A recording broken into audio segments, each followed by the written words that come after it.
Sa video natin ngayon mga maestro ay pag-usapan naman natin itong tungkol sa DepEd PBB 2023 SARO release. Update po yan ngayong araw, November 20, 2025. Ayan, good news nga po mga maestro kasi dalawang araw pong walang sarong ipinalabas ang DBM sa kanilang website. Pero ngayong araw po, November 20, 2025 ay muling nagkaroon po ng mga releasing ng SARO at good news kasi 31 po mga bagong SDO ang nareleasan po ng SARO para po ito sa kanilang PBB 2023. And so congratulations na po agad dito sa mga SDO po na babanggitin po natin sapagkat ilang araw na lang or linggo na lang ay mapapasakamay na po ninyo ang inyong mga PBB 2023. Ayan. And then kung hindi po tayo nagkakamali, meron din pong tatlong regional offices, yung mga RO personnel na meron na rin pong SARO for PBB 2023. Ayan. So ito po, unahin po natin itong Division of Antique. Ayan, so congratulations po sa mga kamaestro natin dyan sa Division of Antique. So nakalagay dyan to cover the payment of fiscal year 2023 performance-based bonus of 7,800 or 278 eligible personnel. So sa tingin po natin, ito yung mga teaching personnel na, kasi marami po yung eligible personnel po para dito. Next naman po ay ang Division of Victoria City. Ayan, nakalagay dyan, payment of fiscal year 2023 performance-based bonus of 895 eligible personnel.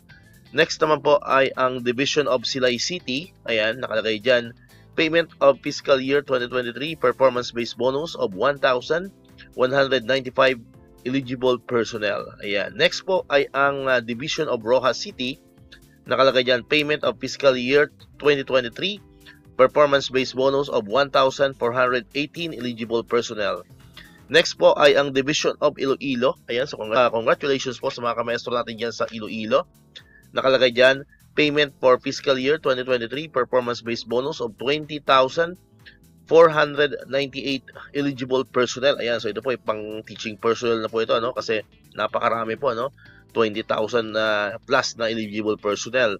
Ayan, next po ay ang Division of Iloilo City. Nakalagay dyan, payment of fiscal year 2023 performance-based bonus of 3,142 eligible personnel. Next po ay ang Division of Baclan. Ayan, so congratulations po sa mga kamaestro natin dyan sa Division of Baclan. Nakalagay po dyan, payment of fiscal year 2023 performance-based bonus of 6,518 eligible personnel. Ayan, so ito po ay tingin ko na teaching personnel na rin po ito kasi medyo marami rin po mga kamaestro. Next po ay ang ito po, sinasabi natin kanina, yung regional office ng CAR, ng Cordillera Administrative Region. Nakalagay dyan, payment of fiscal year 2023 performance-based bonus of 111 civilian personnel of DepEd RO CAR. Next po ay ang Division of Bago City. Nakalagay dyan, payment of fiscal year 2023 performance-based bonus of 1,572 eligible personnel. Next po ay ang Division of Sipalay City. Nakalagay dyan, payment of fiscal year 2023 performance-based bonus of 990 eligible personnel.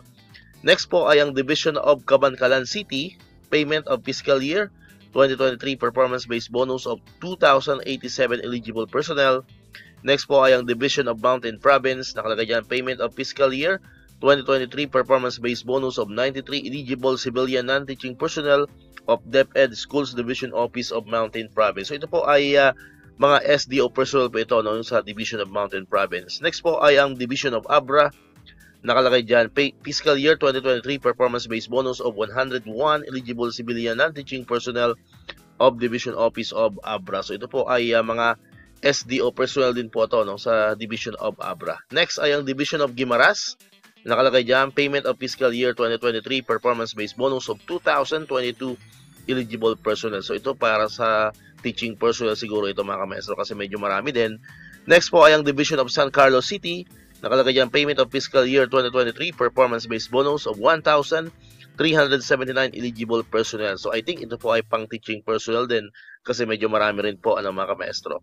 Next ay ang Division of Escalante City. Nakalagay dyan, funding requirements of fiscal year 2023 performance-based bonus of 1,091 eligible personnel. So I think ito ay pang teaching personnel din po sa Escalante City. Next ay ang Division of Tabuk City. Nakalagay dyan, fiscal year 2023 performance-based bonus of 90 civilian personnel of DepEd Schools Division Office of Tabuk City. So tingin po natin, ito ay pang SDO personnel kasi konti lang. Next po ay ang Division of Kalinga. Nakalagay dyan na Fiscal Year 2023 Performance-Based Bonus of 78 Civilian Personnel of DepEd Schools Division Office of Kalinga. So ito po sa tingin po natin ay mga SDO personnel din po kasi medyo konti lang din. Next, same din po yung Division of Ifugao. Ayan, Fiscal Year 2023 Performance-Based Bonus of 89 Civilian Personnel of DepEd Schools Division Office of Ifugao. So ito po ay pang SDO personnel din po. Next ay ang Division of Apayao. Nakalagay dyan, Fiscal Year 2023 Performance-Based Bonus of 76 Civilian Personnel of DepEd Schools Division Office of Apayao. So ito ay pang SDO personnel din. Next po ay ang Division of Bacolod City. Nakalagay dyan, Payment of Fiscal Year 2023 Performance-Based Bonus of 4,146 eligible personnel. So tingin po natin, ito ay pang teaching personnel kasi medyo may karamihan. Next po ay ang Division of Capiz. Payment of Fiscal Year 2023 Performance-Based Bonus of 7,605 eligible personnel. So ito po ay pang teaching personnel din kasi medyo may rami rin po. Next naman ay ang Regional Office 8. Ayan. Nakalagay yan, PBB 2023 of 130 qualified officials and employees of Regional Office 8. Ayan. Next po ay ang Division of Baybay City. Nakalagay yan, Payment of Fiscal Year 2023 PBB of 81 qualified officials and employees. Ito po ay pang non-teaching personnel. Next po ay ang Regional Office 3. Nakalagay dyan, Fiscal Year 2023 PBB. Ayan, so para po ito sa mga taga-RO personnel ng Region Office 3. Next po ay ang Division of Himamaylan. Nakalagay dyan, Payment of Fiscal Year 2023 PBB of 1,141 eligible personnel. So ito po ay pang teaching personnel. Next po ay Division of Sagay City. Ayan, Fiscal Year 2023 PBB of 710 or 1,710 eligible personnel. So ito po ay pang teaching personnel din. Ano po? Next po ay ang Division of Southern Leyte. Nakalagay dyan, PBB 2023 of 79 qualified officials and employees as civilian personnel of DepEd Division of Southern Leyte. So ito po ay pang non-teaching personnel or mga SDO personnel. Next naman ay ang Division of Tacloban City. Funding requirements of the payment of Fiscal Year 2023 PBB of 96 qualified officials and employees. So ito po ay pang SDO personnel din kasi medyo konti lang. Ayan, next po ay ang Division of Camarines Norte. Nakalagay dyan, Grant of Fiscal Year 2023 Performance-Based Bonus of 149 qualified personnel of DepEd Division Office of Camarines Norte. So ito po ay pang SDO personnel din. Next naman ay Division of Masbate City. Ayan, Fiscal Year 2023 PBB of 119 qualified personnel. So ito po ay pang non-teaching personnel din or mga SDO personnel. Next naman ay ang Division of Sorsogon City. Ayan, Grant of Fiscal Year 2023 Performance-Based Bonus of 74 qualified personnel. So ito po ay pang non-teaching din or mga SDO personnel. Next naman ay ang Division of Sorsogon Province. Ayan, Fiscal Year 2023 PBB of 163 qualified personnel of DepEd Schools Division Office of Sorsogon. So ito po ay pang non-teaching personnel din or mga SDO personnel. Next po ay ang Division of Masbate.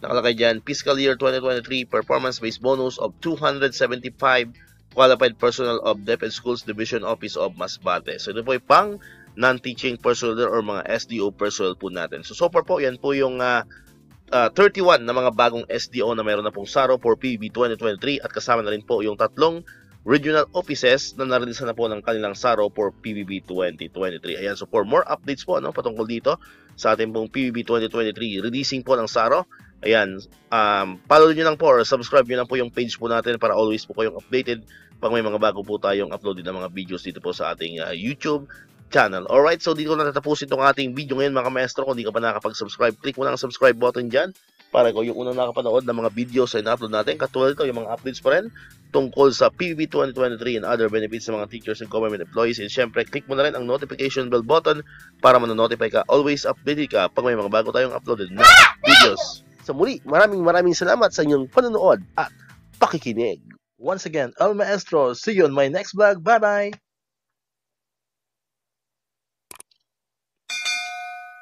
1, 2, 3, come on!